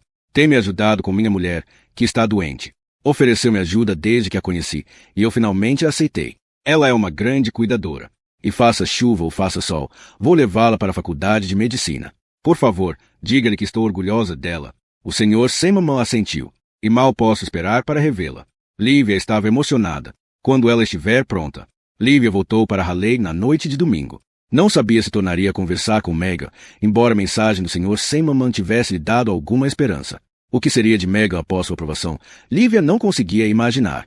A mídia, desvairada, dedicara uma atenção secundária a Elizabeth Jennings, pois todo o país queria saber de Megan MacDonald. Desejava obter detalhes sobre a noite em que ela enfrentou o pai em Cellar Heights. Mas Megan, dessa vez, se escondeu. Ela não era encontrada em nenhum lugar, e Lívia não tinha a intenção de revelar o paradeiro de sua amiga. As equipes de TV acamparam diante da casa dos MacDonald, correndo sempre que a porta da garagem se abria e um carro entrava ou saía pelo acesso de veículos. Com os microfones presos em longas varas e as câmeras apontadas para as janelas do carro, os repórteres gritavam perguntas para os ocupantes. Nos primeiros dias, a mãe e a tia de Megan, assim como ela, partiram para lugares não revelados. No entanto, uma equipe de TV se postou diante da casa dos MacDonald por via das dúvidas. As demais equipes se espalharam, resguardando-se, algumas acampando diante das casas dos tios de Megan e outras diante da residência de seus avós. Ainda não havia uma foto de Megan desde a prisão de seu pai, e assim as redes de TV foram forçadas a veicular fotos da época do lançamento do livro e de antes do sequestro. Por tudo isso, a mídia ficava cada vez mais impaciente. Todos os meios de comunicação queriam uma imagem da segunda versão da heroína do país. Dante Campbell prometeu a seus telespectadores que seriam os primeiros a ver Megan. Ela era, afinal, uma amiga do programa.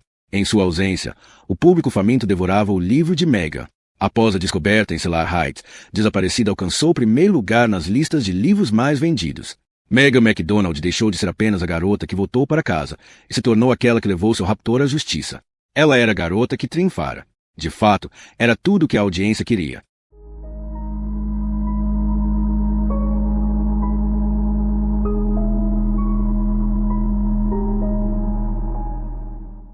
Capítulo 65. 14 de maio de 2018. 6 meses após Cellar Heights. Na manhã de segunda-feira, Lívia atravessou a porta da frente do ML e pegou o elevador para o terceiro andar.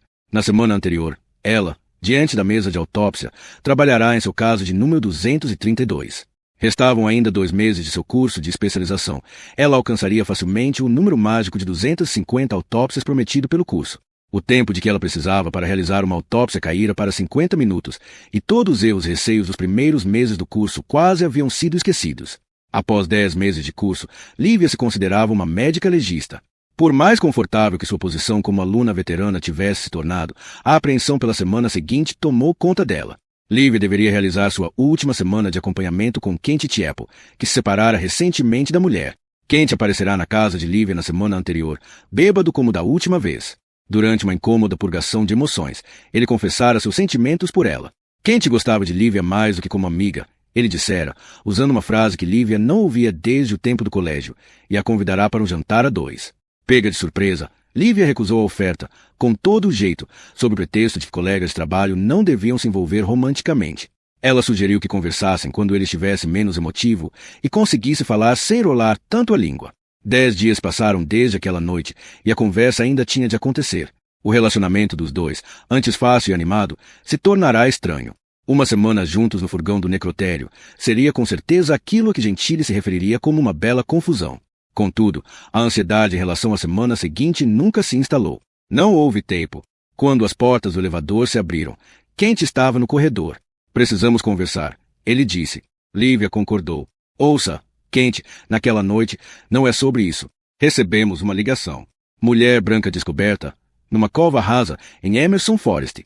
Kent entrou no elevador e entregou o blusão com a inscrição ML. Você precisa de mais alguma coisa antes de irmos? Lívia fez que não. Que idade? Final da adolescência. Perto dos 20 anos. As portas do elevador se abriram no andar térreo e eles se dirigiram às pressas ao furgão do necrotério, onde Sarrachi esperava ao volante. Assim que Lívia acabou de fechar a porta corrediça, Sam arrancou do estacionamento dos fundos. Eles permaneceram calados durante os 90 minutos de viagem até Emerson Bay. O silêncio só foi interrompido pela voz grave de Sam, quando, por meio do radiocomunicador, ele transmitiu sua localização aos policiais que isolaram a área. Quando pegaram a rodovia 57, Lívia avistou as viaturas estacionadas em ângulos estranhos ao longo do acostamento com as sirenes piscando. Sam encostou o furgão no epicentro da atividade, junto com Kent, vestiu luvas de látex. As portas da frente se abriram e os dois peritos desembarcaram. Lívia permaneceu imóvel no assento traseiro, percorrendo com o olhar tudo ao seu redor. O chiado dos radiocomunicadores da polícia, a voz dos policiais, a porta de trás do furgão se abrindo quando Kent tirou a maca e o som de Sam arrumando o saco com tudo que poderiam precisar para investigar a cena quando se aventurassem na floresta. Você está bem? Kent perguntou.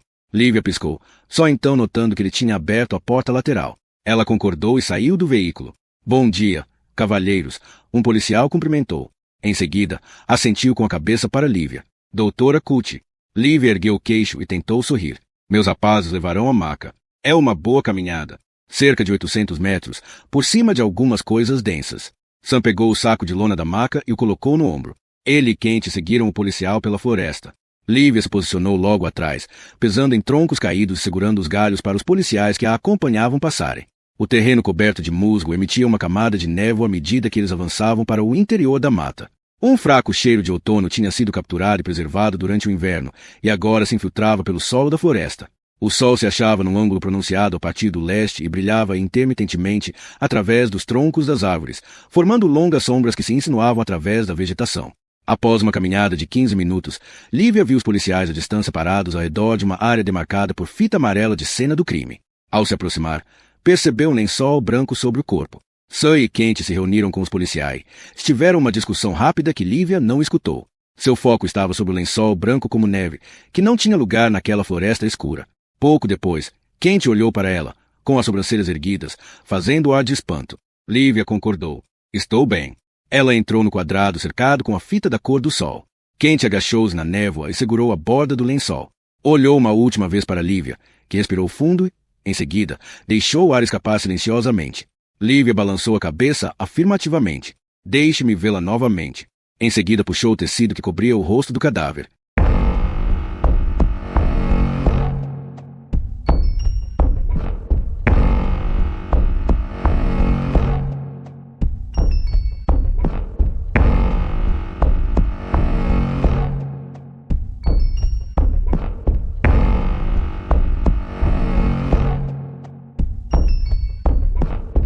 Muito obrigado por ouvir mais um audiolivro aqui nos Sussurros do Imaginário.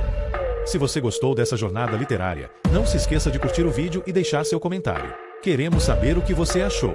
Inscreva-se no canal e ative as notificações para continuar explorando histórias fascinantes e descobrindo novos mundos ao nosso lado. Sussurros do Imaginário, a sua melhor companhia para viagens literárias. Até a próxima aventura!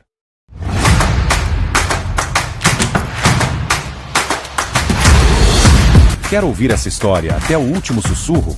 O audiobook completo está te esperando no nosso grupo VIP no Telegram. Um espaço feito para quem não apenas escuta, mas vive cada palavra. Acesse agora o link no comentário fixado e junte-se aos ouvintes que caminham lado a lado com as narrativas mais envolventes antes de todo mundo. Te vejo lá, no lugar onde as histórias não têm pressa para acabar.